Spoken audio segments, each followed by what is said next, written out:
لقی هەولێری دەستگای خێرخوازی سۆمای چاوان بە هاوکاری خێرخوازان مانگانە بڕی 40 ملیۆن دینار بەسەر 550 خێرزاندا کە سەرپەرشتی منداڵی بێباوک دەکەن دابەش دەکات. هاوکاریەکان تەنها لە دابەشکردنی موچە و پارەدا خۆی نابینێتەوە، بەڵکو جلوبەرجی وەرزە جیاوازەکان و خواردن و پێداویستەکانی ڕۆژانەش دابین دەکرێت. بەرپرسی لقی هەولێری دەستگاکەش دەڵێت خێرخوازان مانگانە هاوکاریەکان لە ڕێگەی ئێمەوە بۆ ئەو خێرزانانەی سەرپەرشتی منداڵانی بێباوک دەکەن دابین دەکەن. هەر خێرخوازێکیش خێرزانێکی بۆ دیاری کراوە تاکو مانگانە هاوکاریەکانیان بگەێنن. ئێمە وەکو سۆمای چاوان هاوکاری منداڵانی بێباوک دەکەین. ئەمڕۆکە 550 خانەوادەمان کۆ کردوتەوە، هاوکاری مادیان دەکەین، حدودی ئەو پارێکەکەین بەسەرندا بەشەکەین بە معدلی 35 ملیۆنە. جگە لە هاوکاری مادی هاوکاری گۆشتان پێ دەین، جلوبەرجیان پێ دەین، کەلوپەلی ناومالیان تەماشای دەکەین، لیژنەمان هەیە سەردانیان دەکاتن، کەلوپەلی نەخستانیان هەبیتن پێداویستی دەنووسین، دوای بۆیان جێبەجێ دەکەین. لیژنەی سەردانمان هەیە، ینی دوو خوشکن بەخۆیان بە معدلی هەموو ڕۆژێک دەرەچن سەردانی ئەو خانەوانە دەکەن کە خەدیم کەفالەت کراون و ئەوانش کە ئێستا کەفالەت نەکراون سەردانیان دەکەن، بەسەریان دەکەنەوە بزان وەزیان چۆنە ئەگەر مستحق بوون لەسەریان دەنووسن بەردەوام هاوکاریان بکرێتن. سەرپەرشتیارانی منداڵانی بێباوکیش سوپاسی ئەو خێرخوازانە دەکەن کە بەردەوام هاوکاریان دەکەن و لەم بارەداریە سەختەدا ئەرکی سەرشانیان سووک دەکەن.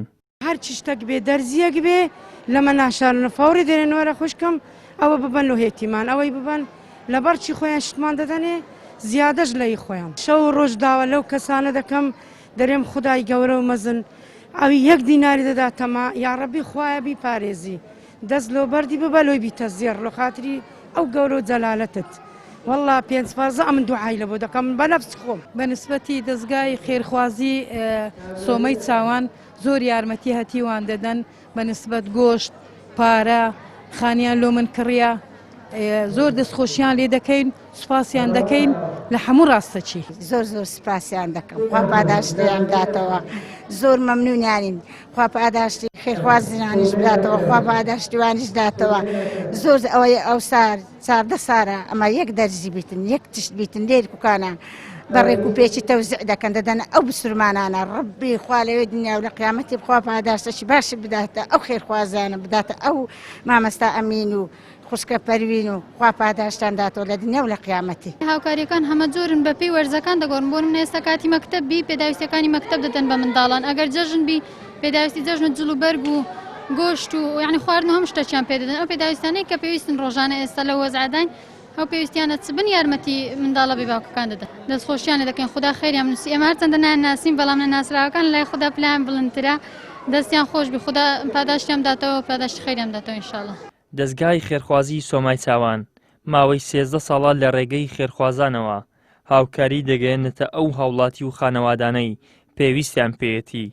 لە ئێستاشدا کە لە هەرێمی کوردستان قەیرانێکی دارایی بۆ هاوڵاتیان دروست کراوە و بەگشتی خەڵک لە بارێکی سەختدایە داوا دەکرێت خێرخوازان زیاتر بەهانای هاوڵاتیانەوە بێن و ئەرکی سەرشانیان سووک بکەن.